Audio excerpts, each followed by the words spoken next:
Running through the winter can be really tough. It's often dark, cold, rainy, snowy, icy underfoot, and your drive to keep going really starts to slide downhill. But with the right gear and a few smart tweaks, winter running can go from being really miserable to actually really enjoyable. So today I'm going to share my absolute best winter running tips. Everything from staying warm, dry and visible, choosing the right shoes, and keeping your motivation up when it's 4 p.m. and completely pitch black outside. So let's start off with how to stay warm when you're out on the run. Clothing is obviously the most important part here. The top tip here is to dress for mile 2 and dress for around about 5 to 6 Celsius warmer than it is. You'll probably feel a bit of a chill when you step out the door, but you're going to warm up way quicker than you think you will do. It's very easy to overdress and therefore overheat. Having a good layering system again is really crucial here. A base layer under everything to absorb that sweat, then a thicker mid layer for warmth,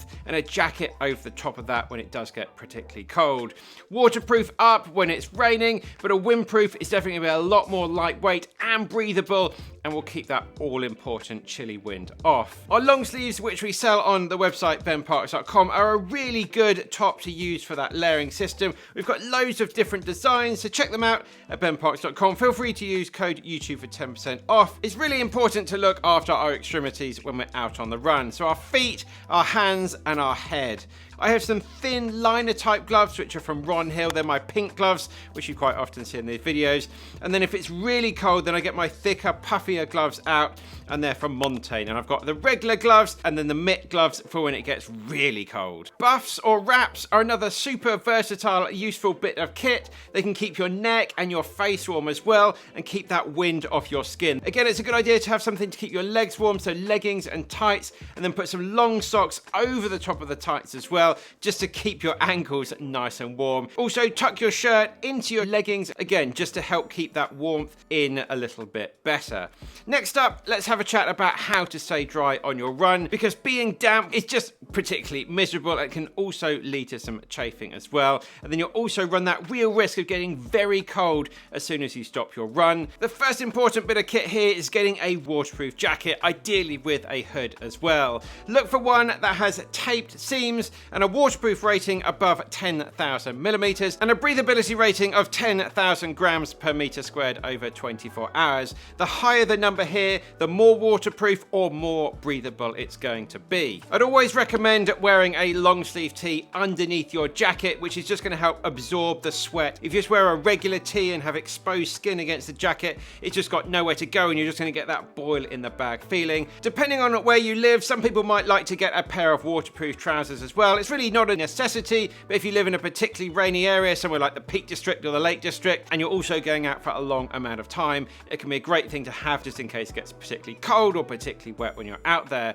Gore-Tex shoes, again, can help keep the water out, but we'll touch on that in our dedicated shoe section later on. And then maybe the most important thing is to get a really good quality running cap, but I would say that because I have a business that makes running caps, and have it facing forward. It's just going to protect your face so much from any wind and rain that's coming in. Just make sure you're really well protected from the elements. Then you may have seen some people talking about running in waterproof socks, which can be good in very extreme conditions. If you're wading through massive puddles and things like that, they're usually very thick, and quite often you can find your feet do get particularly hot in them as well. But for really cold winter ultras or hikes, they can be particularly useful. A good brand to look out for here is a brand called Dex Shell. Next up, let's have a chat about seeing at night and also the importance of being seen at night as well. The most important place to start here is getting yourself a good quality head torch. The one I have is called the Petzl Swift RL. It's really lightweight, very comfortable, it's rechargeable, and it's got a pretty good brightness as well.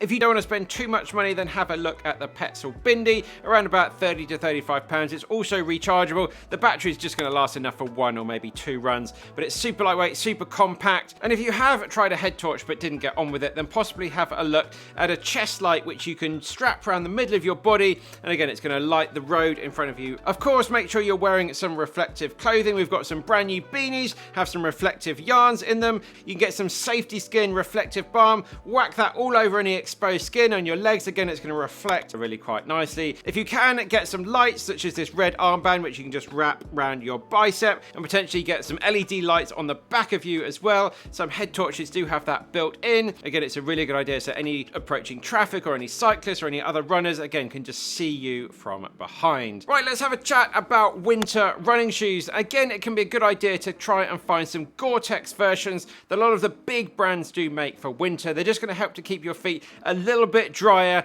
if you're getting out there splashing through puddles or going out there in the rain. And quite often they have much better outsoles just to help improve grip when it can be a little bit wet outside. Some good ones to have a look at: the Hoka Clifton, the Nike Vomero, the Brooks Ghost, and the Puma Velocity Nitro all have Gore-Tex versions and particularly good outsoles as well.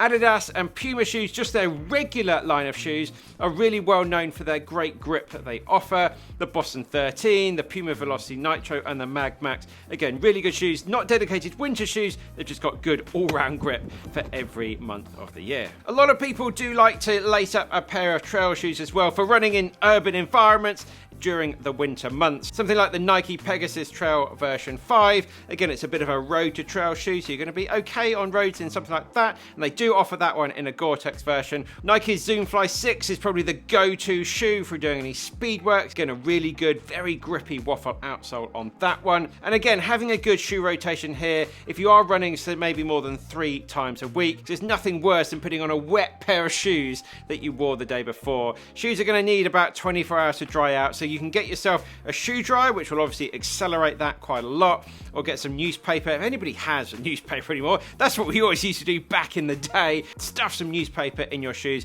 just to help absorb all of that extra moisture. And if you are heading out on some very icy and very snowy conditions, then have a look at Yak Tracks, which make these little micro spikes that you can slip over your shoes for some extra traction. Right, let's have a chat about what so many people come to me with this time of year when you're lacking in motivation to get out and run in really not the best conditions. It can be especially tough when the days are a little bit shorter. They're obviously going to be a little bit colder as well. A couple of things here we'd recommend. Entering a race really does give you a reason to keep training, so have a look for some races coming up. There's plenty of races in the UK, especially during those winter months. You could maybe try something new. Maybe you've never tried cross country before. A lot of the local running clubs are all going to have teams going to cross country events that tend to happen all through the winter, so you can maybe try something new there. Running clubs will tend to put plenty of sessions on throughout the winter. A good, safe and fun environment, and it keeps you accountable. Really good social aspect there too. Save your favourite podcasts for runs is something that I always do. I love listening to loads of podcasts, but I only ever listen to them when I'm out on my run. We've got some really good maintenance plans on the website. If you haven't got anything specific to train for, they're just designed for that period in between training blocks, and then it's just going to help keep your running fun. It's going to keep it interesting, and you're going to get that satisfaction of being able to tick lots of things off. But then finally, with this little motivation section, don't beat yourself up if you do want to take a break. It's a good time to do that if you want to. You can't be on it, you can't be smashing it all of the time. It's definitely a really funny time of year. There's a lot of stress going on, getting ready for Christmas. Seasonal affective disorder affects so many people these days. Going to work in the dark, you're then indoors all day, you come home in the dark with 0 sunlight hours. It can be a particularly rough time. I really would recommend potentially taking a vitamin D supplement, which is really going to help those energy levels at this time of year. Right, let's cover some quick fire tips here at the end. Now, if the weather is particularly bad, then there's absolutely no problem, of course, just to stay inside, stay in the gym and get on the treadmill. Sometimes it's just really not worth the risk. If there's a storm out there, you've got really bad icy pavements.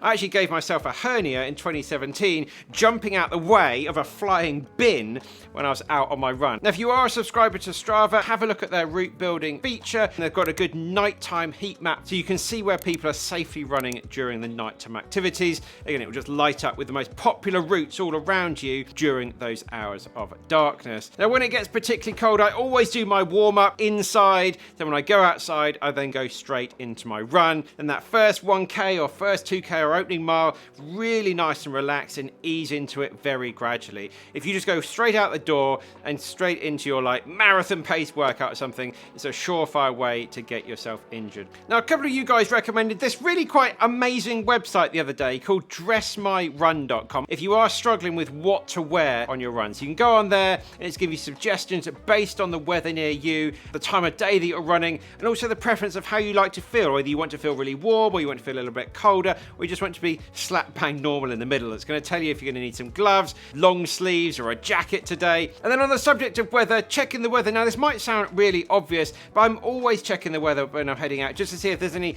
bad weather coming in for later on in the run. But the main thing I'm looking at here is the wind direction, especially on some point-to-point runs where it's going to play a particularly big factor. Running into the wind for your whole run is going to be very, very cold and really quite frustrating and not very fun at all. So potentially you can switch your run around and do your point-to-point run in the other direction, have a nice tailwind all the way. So I'm always looking for wind direction, especially when I'm doing some workouts. I don't want to be running into the wind for my workout. Safety is obviously a little bit more of an apparent thing during the winter months. So I'd really recommend potentially sharing your location on your Garmin, or sharing your location on Strava, or just on Google Maps, or Find My Friends. Whatever devices you have, make sure someone's going to know where you are. If we are heading out somewhere a little bit more remote, say out on a trail somewhere, again, I'm just going to take a few extra supplies in my pack. So I'm going to take an extra jacket with me, an emergency blanket, some extra layers, some gloves at an absolute bare minimum, and then put that all in a dry bag to keep everything really nice and dry in case I need it in an emergency. Batteries on your phone and any devices are, of course, going to die a little bit quicker in the cold.